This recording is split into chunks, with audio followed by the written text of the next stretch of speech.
오늘 저희가 함께 살펴볼 자료는요, 한 개인의 아주 솔직하고 또 어떻게 보면 좀 가슴 아픈 경험담입니다. 네. 춘천에 사시는 66세 주부께서 보내주신 사연인데요. 아는 것이 힘이다라는 말을 정말 온몸으로 깨닫게 된 이야기예요. 이 이야기가 단순히 그냥 이런 혜택이 있습니다 하는 정보 전달이 아니더라고요. 맞아요. 정보의 격차라는 게 우리 일상에 얼마나 직접적인, 금전적인 손실로 이어질 수 있는지, 그렇죠. 그리고 그걸 알게 됐을 때 사람이 느끼는 그 감정적인 충격까지 아주 생생하게 보여주는 좋은 사례라고 할 수 있습니다. 네. 그래서 오늘 저희는 이 사연을 좀 깊이 들여다보면서 어쩌면 지금 듣고 계신 바로 당신이 놓치고 있을지도 모를 숨은 권리를 찾아보는 시간을 갖겠습니다. 좋습니다. 내가 사는 지역의 혜택은 대체 무엇인지, 또 어떻게 찾아야 하는지 그 실마리를 함께 풀어가 보시죠. 네. 자, 이야기의 주인공은 춘천에 사시는 66세 주부님이십니다. 네, 평생을 아주 알뜰하게 살아오신 분이라고요? 맞습니다. 스스로를 절약의 달인이라고 생각할 만큼 정말 아끼는 게 몸에 밴 분이셨어요. 버스비 몇 푼 아끼라고 웬만한 거리는 그냥 걸어 다니시고 장 볼 때도 할인 품목만 꼼꼼하게 골라 담는 딱 우리 어머니 같은 그런 분이셨죠. 그런 분일수록 나중에 진실을 알게 됐을 때 그 충격이 훨씬 더 컸을 겁니다. 바로 그겁니다. 내가 똑똑하게 현명하게 소비하고 있다는 그 믿음이 그냥 통째로 흔들리는 경험이니까요. 네, 이야기의 시작은 정말 사소했어요. 서울에서 회계사로 일하는 따님이 생신 축하드리러 집에 잠깐 들렀던 거죠. 아, 따님이 오셨군요. 네. 이런저런 얘기를 나누다가 딸이 무심코 이렇게 물었대요. 엄마, 시내 나가실 때 버스 타고 다니시죠? 버스비는 얼마예요? 정말 그냥 일상적인 질문이네요. 그렇죠. 어머님도 당연하다는 듯이 응, 한 번 탈 때마다 찍고 환승하고 왕복하면 한 3,000원댐 들지 하고 대답하셨고요. 네. 그런데 그 순간 딸의 표정이 갑자기 심각해지더래요. 왜요? 그러면서 이렇게 대못달합니다. 잠깐만요, 엄마.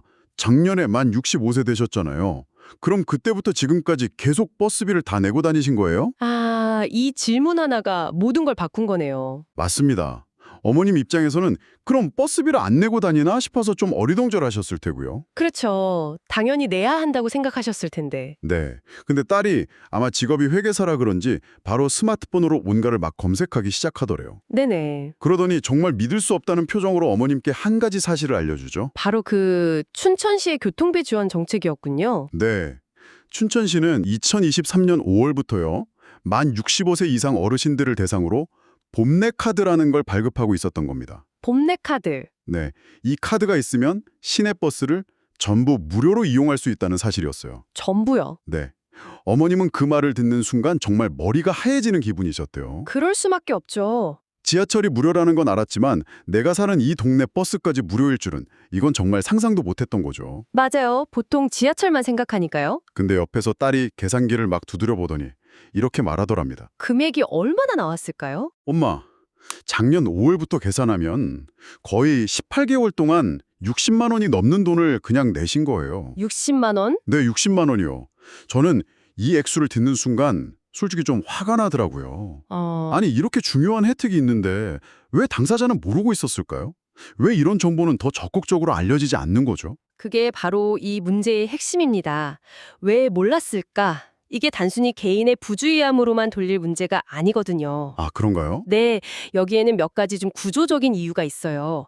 첫째는 우리나라 대부분의 복지 혜택이 신청주의를 원칙으로 한다는 점입니다. 신청주의요? 네, 자격이 된다고 해서 국가가 알아서 딱 챙겨주는 게 아니라는 거죠.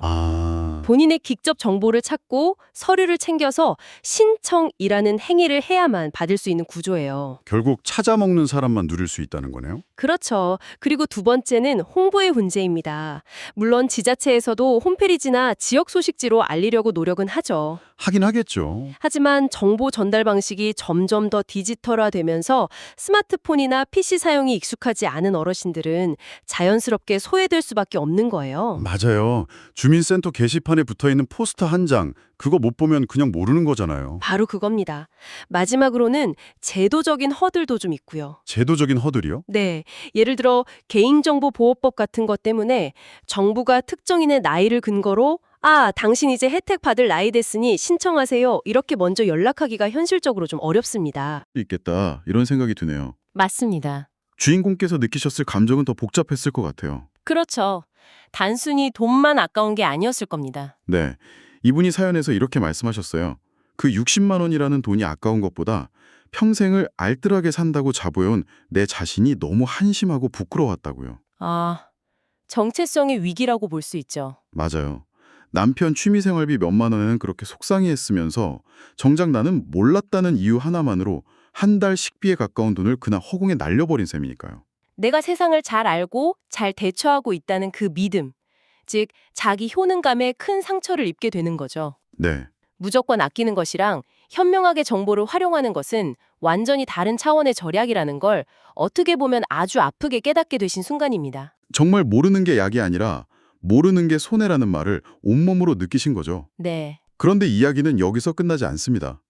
따님이 어머니를 위로하면서 다른 지역의 상황은 어떤지도 쭉 설명을 해줬다고요. 아, 여기서부터가 이제 정말 중요한 정보겠네요. 맞습니다.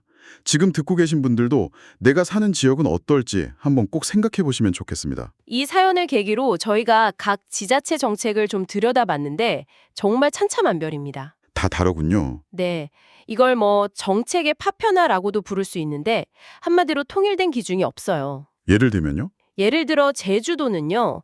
만 65세 이상이면 버스가 완전 무료입니다. 와, 제주는 완전 무료군요. 네. 아마 섬이라는 특수성이랑 대중교통 활성화라는 목표가 좀 맞물린 결과로 보이고요. 그럼 대전이나 대구는 또 다른가요?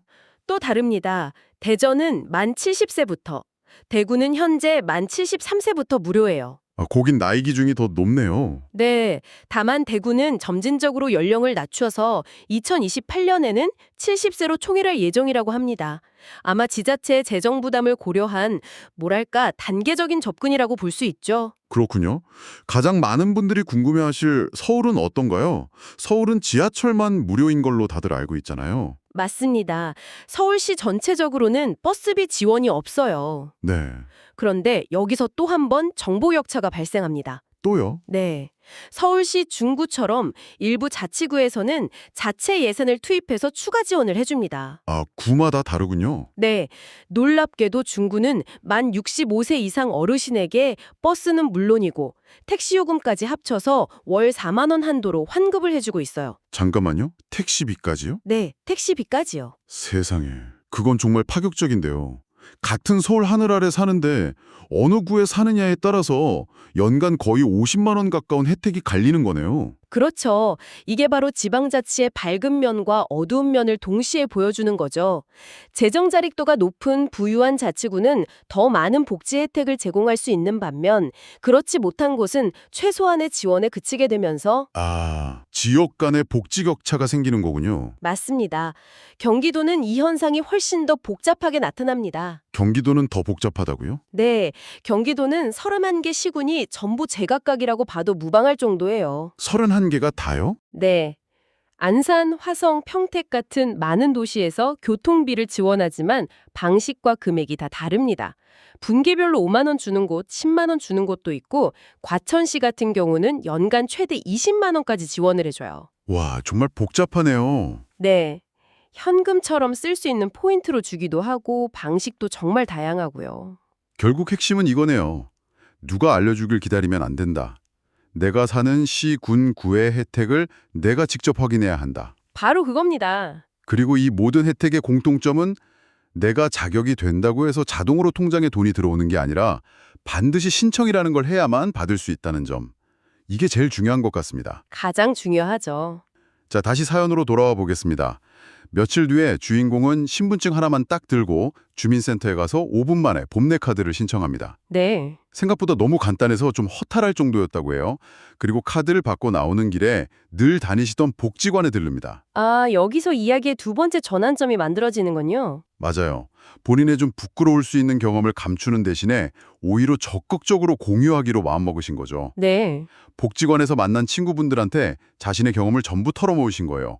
언니들, 나는 몰라서 60만 원 넘게 손해봤지만 언니들은 그러지 마세요.